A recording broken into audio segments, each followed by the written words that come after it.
Sir नमस्कार, कैसे हैं आप? अच्छा हूँ एकदम। अभी ये जो वक़्फ़ का एक बड़ा मुद्दा चल रहा है, इसी संबंध में आपसे जानकारी चाह रहे थे कि वास्तव में वक़्फ़ क्या होता है? वक्फ एक दान होता है, हिंदू धर्म में दान कहते हैं। शिव को अपने हिंदू धर्म में शिव को हो सकता है, विष्णु को हो सकता है, जैन मूर्ति को हो सकता है, बुद्ध मूर्ति को हो सकता है।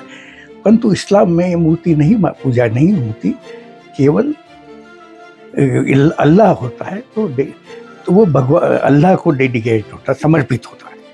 तो समर्पित होता है का मतलब ये है कि अल्लाह की वो प्रॉपर्टी हो गई। परंतु वो वक्फ कौन सी प्रॉपर्टी होगी? चोरी चकारी की नहीं होगी, लूट खसोट की नहीं होगी, डाके की नहीं होगी, जबरदस्ती छीनी हुई नहीं होगी। आपकी खुद की मेहनत से कमाए हुए धन से खरीदी हुई या अर्जित की हुई संपत्ति ही वक्फ हो सकती है। तो पवित्र यानी पवित्रता वक्फ की तब रहती है, तभी उसे वक्फ कह सकते हैं। तो वक़्फ़ किया कैसे जा सकता है? मतलब हर कोई कर सकता है अपनी प्रॉपर्टी को या अपनी कुछ अर्जित नियम होते हैं? संपत्ति को वक्फ इवन हिंदू भी कर सकता है। यदि उसको वक्फ करना है, अल्लाह को डेडिकेट करना है, तो वो कर सकता है। वास्तव में अगर हम देखें तो एक डिस्प्यूट रहता है वक़्फ़ को लेके। वास्तव में वक़्फ़ की परिभाषा क्या है? वक्फ की परिभाषा में क्लियरिटी नहीं है और उसी का ये फायदा उठाया जा रहा है। जी। अब वक्फ कमिश्नर की जो नियुक्ति की थी इंक्वायरी करने को 85 की जो लिस्ट गजट में पब्लिश हुई वक्फ संपत्ति की पूरे इंडिया में स्टेट वाइज, और उस लिस्ट पर यदि किसी ने ऑब्जेक्शन नहीं किए तो वक्फ की संपत्ति हो। अब डेफिनेशन थी नहीं, डेफिनेशन में क्लियर था नहीं, तो उसमें उन्होंने को ये देखना चाहिए था कि ये जो संपत्ति वक्फ बता रहे हैं तो किसने इसको वक्फ किया है, इसकी वक्फ डीड क्या है, किस पर्पस के लिए वक्फ किया है, और उसके बाद में उसको वक्फ में शामिल करना था। तो इसलिए वक्फ एक्ट 85 में जो लिस्ट के लिए एक वक्फ कमिश्नर की नियुक्ति की, वक्फ कमिश्नर ने अपने अंडर डिप्टी कलेक्टर्स या दूसरों को नियुक्त सर्वे के लिए नियुक्त किया और उन्होंने उस लिस्ट में जिनका नाम वक्फ में डाल दिया वो उन्होंने ऑब्जेक्शन के लिए पब्लिश कर दिया गजट में। वो गजट में किसी ने कोई अपने ग्रामीण मेरे को भी मेरा मकान भी वक्फ में डाल देते तो मैं देखने नहीं जाता कि गजट में मेरा नाम आ गया है, मेरा मकान का नंबर आ गया है।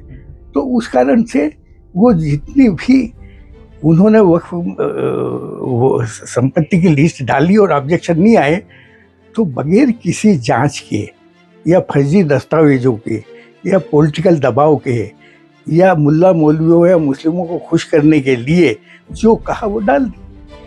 अब वो डाल दी तो उसमें वो संपत्ति डाल दी, जैसे कि उनका कहना चाहिए जो हिंदुस्तान से पाकिस्तान गए लोग तो उनकी प्रॉपर्टी लावारिस हो गई, तो वो वक्फ हो गई ऑटोमेटिकली। परंतु वो यहाँ के वो प्रॉपर्टी यहाँ से जो हिंदू भाग के आए उसके बदले प्रॉपर्टी हिंदुओं की मुसलमानों को मिली और मुसलमानों की प्रॉपर्टी हिंदुओं को मिली। तो उनको ये था कि लिस्ट में जो पाकिस्तान भाग के गए लावारिस प्रॉपर्टी डाल दो, सब डाल दी। तो जो हिंदुओं को अलॉटेड एक्चुअली एक्सचेंज से मिली थी एक्ट के तहत, तो वो भी डल गई। इसलिए कहते हैं गांव का गांव में वक्फ का नाम आ गया, कि मंदिर पर वक्फ का नाम आ गया। तो उसके पीछे पर्पस ये कि ऑब्जेक्शन इंक्वायरी ऑफिसर जो थे वो निहायत बेईमान थे।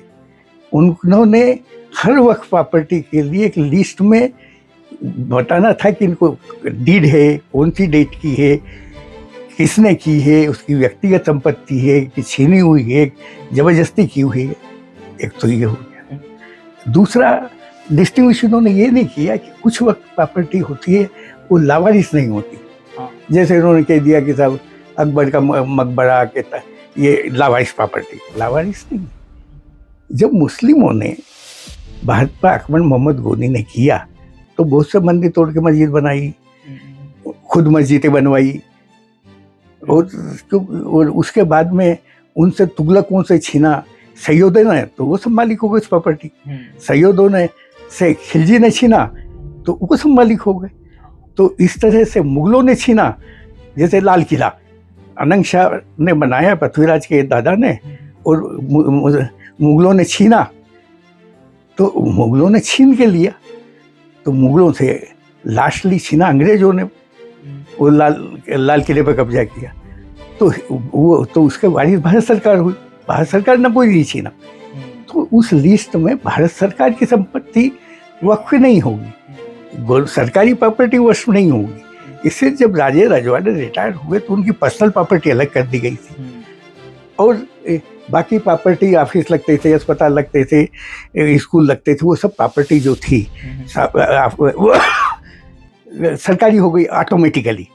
तो इसी तरह से जो भी प्रॉपर्टी मुस्लिम शासकों ने लूट खसोट छीना झपटी से लेकर के बनाई है, तो वो प्रॉपर्टी वक्फ नहीं हो सकती, और सरकार, वो सरकार की प्रॉपर्टी होगी, मालिक सरकार होगी। और चूंकि ये अंतर नहीं कर सके तो ताजमहल क्लेम करेंगे मुस्लिम के, ये ताजमहल वक्फ है, ये भोजशाला जो है वो सरकारी प्रॉपर्टी है, तो बोले नहीं यहाँ दरगाह है, वक्फ प्रॉपर्टी है, मस्जिद पढ़ेंगे, और संतुष्टि के लिए उनको नमाज की परमिशन दे दी, है ना। तो ये जो स्थिति थी, ये स्थिति सबसे पहले ये था कि इनको जो झगड़े चल रहे हैं कि मंदिर तोड़ के मस्जिद बना दी, तो वो प्रॉपर्टी वक्फ की नहीं है, वो मुस्लिमों के उपयोग, मुस्लिम उपयोग करते हुए मालिक सरकार है, पर इस डिस्टिंग्विश नहीं किया।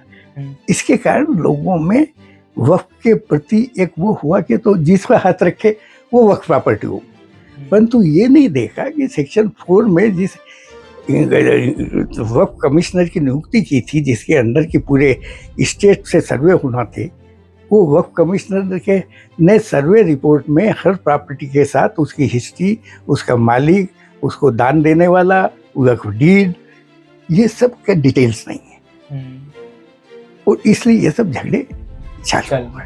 तो ये वक्फ की जो संपत्ति होती है, ये सरकार घोषित कैसे करती है, मतलब किस संपत्ति? वक्फ जो जिन लोगों ने दान दिया, जैसे मंदिर को दान दिया तो मूर्ति की स्वामी हो गई, तो वो अपने यहाँ तो पब्लिक ट्रस्ट एक्ट है, तो मंदिर पब्लिक ट्रस्ट एक्ट में रजिस्टर्ड हो गया। अपने यहाँ सब प्रॉपर्टी के लिए कोई बोर्ड नहीं है, किसी भी समाज में बोर्ड नहीं, न बौद्धों का बोर्ड है, न सरदारों को, सिख समाज का तो और भी गुरुद्वारों के लिए बोर्ड है, तो कोई बोर्ड नहीं है। वो उसके इनके यहाँ सरकार ने खुद अपनी तरफ से बोर्ड बना दिया कि जितनी वक्फ संपत्ति है वो सबके लिए एक बोर्ड बना दो। तो वो बोर्ड बना दिया जो कि इसका एडमिनिस्ट्रेशन देखे, वो वक्फ के जो उद्देश्य है, बेच नहीं सकते, उसकी इनकम गरीबों में खर्च करना पड़ेगी, है ना। तो ये सबके लिए उन्होंने बोर्ड बनाया था। बोर्ड को ये देखना था कि जैसे ही शिकायत आई कि लूट खसोट की प्रॉपर्टी है या सरकारी प्रॉपर्टी है या ये किसी ने डेलीगेट करने का कोई कागज नहीं है, तो उसे अलग हटाने के लिए गवर्नमेंट से निवेदन करना चाहिए। परंतु चूंकि एक्ट में प्रोविजन है कि बस 85 की लिस्ट जो पब्लिश हुई तो सिविल कोर्ट का जुरिडिक्शन बार्ड हो गया। जो मुतवल्ली है या वक्फ बोर्ड है, गवर्नमेंट को शिकायत करेगा कि हमारी प्रॉपर्टी है 85 की लिस्ट में, तो कब्जा दिलाइए। एसडीएम जो है पुलिस फोर्स से कब्जा दिलाएगा। तो उसके कारण तो सबसे पहले जो झगड़े का कारण है, वो झगड़े का कारण ये है कि डेफिनेशन को समझे बगैर प्रॉपर्टी का, वक्फ की प्रॉपर्टी क्या होगी, उसके बजाय दूसरी सरकारी प्रॉपर्टी, मंदिर तोड़ के मस्जिद बनाई हुई प्रॉपर्टी, वो सब उसमें जोड़ दी। क्योंकि वो सरकारी प्रॉपर्टी जो है, जो वंश परंपरा से, गुलाम वंश से लेकर के वो अंग्रेजों तक आई, उन्होंने छीनी, वो प्रॉपर्टी अलग करना चाहिए। तो इसमें अभी जो एक चल रहा है वक्फ संशोधन विधेयक 2024 और मुसलमान वक्फ निरसन विधेयक 2024, ये क्या है, तो इसको लेकर इतना हंगामा क्यों हो रहा है? ये एक्चुअली क्या है, ये पॉलिटिकल खेल है पूरा। अच्छा। राजनीति में क्या होता है कि विरोधी दल यहाँ का अक्षम है, वो तो इमीडिएट कोई भी सरकार की तरफ से बात आए तो उसका विरोध चालू कर देते हैं। वो मुस्लिम मौलवियों को मस्जिदों में एक्टिवेट कर देते हैं। तो उसके कारण उनको ये लगता है कि मुस्लिम ध्रुवीकरण होगा तो ये वोट हमको देगी, पर ये नहीं देखते कि ये एक तरह की साजिश है जिसमें कि इनको उकसाना और फिर ये चारों ओर मुस्लिम मुस्लिम करें, ये गलत है ये गलत है, तो हिंदुओं का प्रतिक्रिया स्वरूप ध्रुवीकरण हो और वोट जो है हिंदू मुस्लिम में उबट जाए। तो इसी ध्रुवीकरण का परिणाम यह हुआ कि अब की जो पार्लियामेंट के इलेक्शन हुए 100% मुस्लिमों को मस्जिदों से तय किया गया कि वोट किसको देना है। और इसलिए नहीं देना है कि उनको जिताना है, इसलिए देना है कि भाजपा को हराना। तो उसी लिए इन्होंने वो एक्ट डाला जिससे कोई मतलब नहीं है। इसी एक्ट में संशोधन के बगैर जो प्रोविजन है उसको ठीक किया जा सकता है, जो यदि लॉ का पालन नहीं किया है। वो भारतीय संविधान में अनुच्छेद 300A में हर एक को प्रॉपर्टी का अधिकार है। मेरी प्रॉपर्टी को यदि आपने वक्फ में डाल दिया है तो मेरे को अपनी प्रॉपर्टी की रक्षा का अधिकार है, मैं डिस्प्यूट कर सकता हूँ। पर उस डिस्प्यूट को कौन डिसाइड करेगा, उसके लिए इन्होंने वक्फ बोर्ड को कर दिया, जबकि वक्फ बोर्ड का काम नहीं। वक्फ बोर्ड के खिलाफ यदि है तो डिस्प्यूट के लिए आपको देखना पड़ेगा ओरिजिनल रिकॉर्ड कि भाई ओरिजिनल रिकॉर्ड में प्रॉपर्टी किसकी है, क्या किसी ने डेडिकेट किया, समर्पित की है अल्लाह के नाम पर, कोई डीड है, उसकी स्वर्जित संपत्ति है कि नहीं है, और वो हर फाइल में उस प्रॉपर्टी का हिस्ट्री। तो किसी भी वक्फ प्रॉपर्टी की हिस्ट्री इंक्वायरी कमिश्नर ने बनाई नहीं, और केवल सुनी सुनाई और डेफिनेशन के आधार पर जो नाम डाल दिए कि वक्फ प्रॉपर्टी, वही 1985 के गजट में लिस्ट पब्लिश हो गई, किसी ने आपत्ति नहीं की और फाइनल हो गई। तो अब उसको ओपन करने का तरीका खाली यही है कि यदि फर्जीवाड़ा हुआ है, बेईमानी से इंक्वायरी रिपोर्ट हुई है, तो आपको उसकी फाउंडेशन 85 की लिस्ट की फाउंडेशन इंक्वायरी रिपोर्ट, आप उस इंक्वायरी रिपोर्ट से उस एप्लीकेशन को डिसाइड करिए, इस तरह का प्रावधान कर दीजिए। प्रावधान मतलब वो एडमिनिस्ट्रेटिव ऑर्डर से हो जाएगा कि बहुत सी शिकायतें आई है, प्रॉपर इंक्वायरी नहीं हुई है, इसलिए शिकायतों वक्फ बोर्ड को पाछुड़ी देंगे कि भाई ये प्रॉपर्टी तुम्हारी है, इसके दस्तावेज लेकर आओ। और यदि वो सिद्ध नहीं कर सके, सिद्ध करने का भार उसका है कि ये मुस्लिम प्रॉपर्टी है, वो वक्फ प्रॉपर्टी। दूसरे का तो यही है कि सब मेरी प्रॉपर्टी मेरे पोजीशन में। तो अब इससे ये जो हंगामा इतना हो रहा है और अभी उम्मीद है कि विंटर सेशन में और हंगामा होगा, तो इसका समस्या का हल क्या है? समस्या का हल खाली ये है कि एडमिनिस्ट्रेटिव ऑर्डर से इंक्वायरी रिपोर्ट जो थी 85 की, वो बेईमानी पूर्ण थी।